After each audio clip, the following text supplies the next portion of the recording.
Assalamualaikum warahmatullahi wabarakatuh. Nama saya Anastasia Biesta, NIM saya 2892150199. Saya dari Program Studi Manajemen kelas Malam B, Fakultas Ekonomi dan Bisnis, Universitas Penjasakti Bekasi.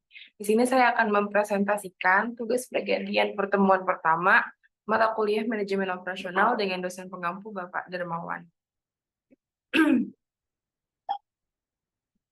Yang pertama tentang manajemen operasional. Manajemen operasional merupakan bagian manajemen yang erat kaitannya dengan mengawasi, merancang, mengendalikan kegiatan produksi. Selain itu, manajemen ini bertugas mengendalikan kegiatan produksi dan proses perbaikan strategi kegiatan bisnis dalam hal produksi barang dan jasa. Kegiatan manajemen operasional erat kaitannya dengan bermacam aktivitas perusahaan dalam melakukan pengubahan rangkaian input dasar, seperti pengubahan input bahan baku, energi, kebutuhan konsumen, informasi, kemampuan perusahaan, keuangan perusahaan, dan lainnya menjadi output untuk konsumen. Nah, jadi manajemen operasional ini biasanya ada di perusahaan retail atau di perusahaan sejenis produksi barang. Nah, jadi dia ini yang dari mulai merancang, membuat, dan merencanakan, sehingga mengendalikan kegiatannya itu menjadi tanggung jawab manajemen operasional. Di sini ada perbaikan strategi kegiatan bisnis, karena tanggung jawab manajemen operasional juga melakukan evaluasi atas kegiatan produksi barang tersebut sampai dan jadi. Nah, contohnya seperti input bahan baku, energi, kebutuhan konsumen, segera dicek dan diawasi oleh manajemen operasional. Selanjutnya, fungsi manajemen operasional. Yang pertama ada fungsi perencanaan, fungsi pengorganisasian, yang ketiga ada fungsi penelaah, yang keempat ada fungsi pengawasan. Di fungsi perencanaan, manajemen operasional bertanggung jawab untuk mencakup penggunaan sumber daya serta fasilitas lain untuk menghasilkan suatu produk. Jadi, manajemen operasional menentukan sumber dayanya, bahan bakunya, serta fasilitas-fasilitas apa aja yang dibutuhkan untuk membuat produk tersebut. Yang kedua, fungsi pengorganisasian.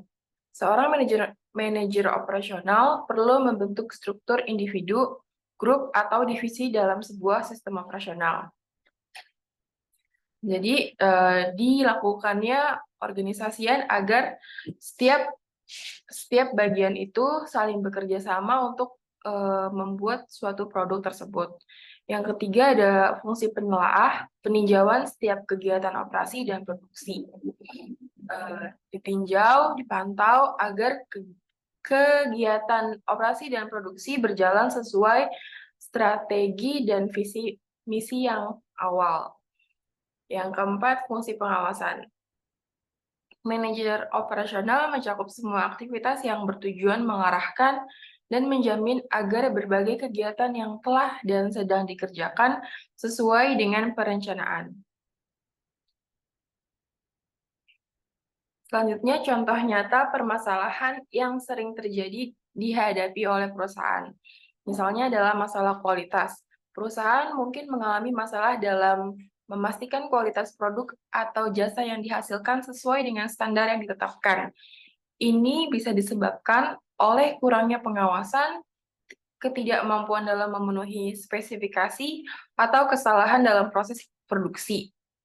Maka solusi yang harus dilakukan oleh manajemen operasional adalah perusahaan harus menerapkan sistem kontrol kualitas yang efektif, seperti penggunaan alat pengukuran dan pengujian, pelatihan karyawan, dan penerapan metode Six Sigma atau Total Quality Management.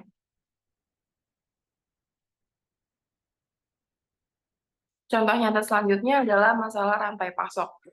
Misalnya, perusahaan dapat menghadapi kesulitan dalam mengelola rantai pasok mereka, termasuk keterlambatan pengiriman bahan baku atau komponen, kerusakan barang selama pengiriman, atau masalah dengan pemasok.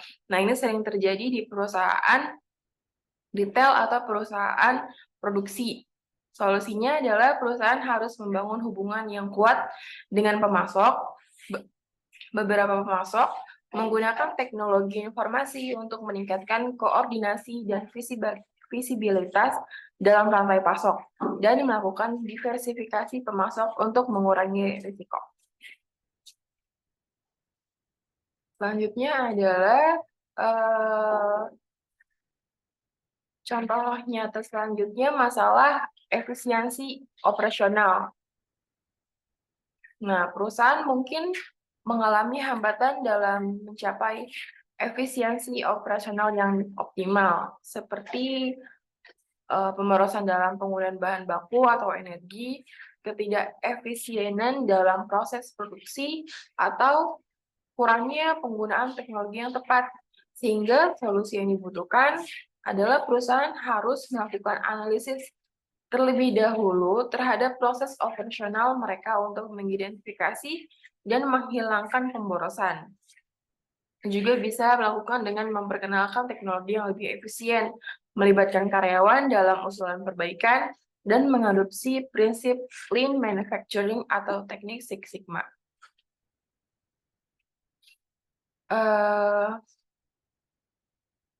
Itu saja yang bisa saya sampaikan. Kurang lebihnya mohon maaf. Wassalamualaikum warahmatullahi wabarakatuh.